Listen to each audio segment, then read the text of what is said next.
Hi, this is Edward Troxel. In this tutorial, we're going to take a look at events on the timeline and see about extending the events that are selected over to the cursor position.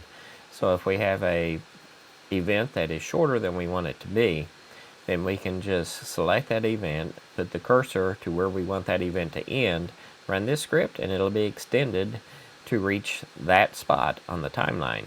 So let's see how we can do this. Here's the script we're looking at, and after our standard myVegas equals Vegas, we're going to go through every track on the timeline. So for each track, my track, in myvegas.project.tracks, we're then going to go through every event on that track. So for each track event in mytrack.events, if this event is selected, then we want to process it. Now I did throw another catch in here. If the event.start is less than myvegas.transport.cursor position. So as long as the cursor is after the start position of this event, then we're going to process that event. Now, the cool thing about this is this can either extend the event or it can actually shorten the event depending on where the cursor is located, and we'll look at both examples.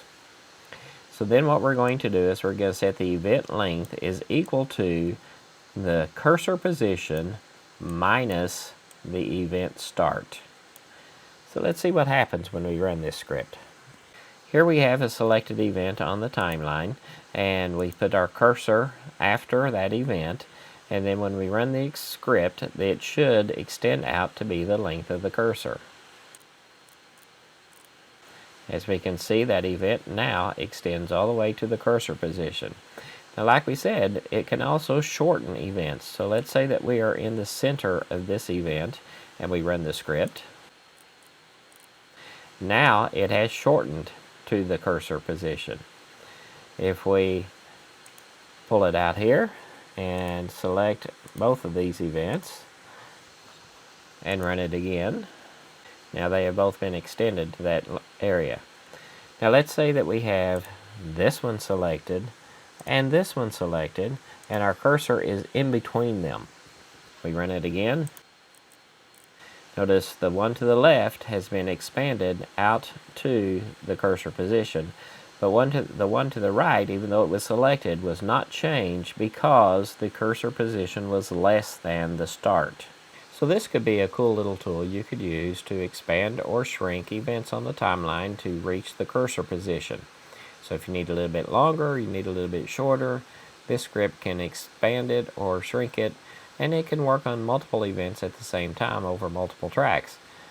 And the only caveat is we made sure that if it was after the cursor position that it did not change. That way we wouldn't accidentally try to make an event with a negative length. That would not be very good.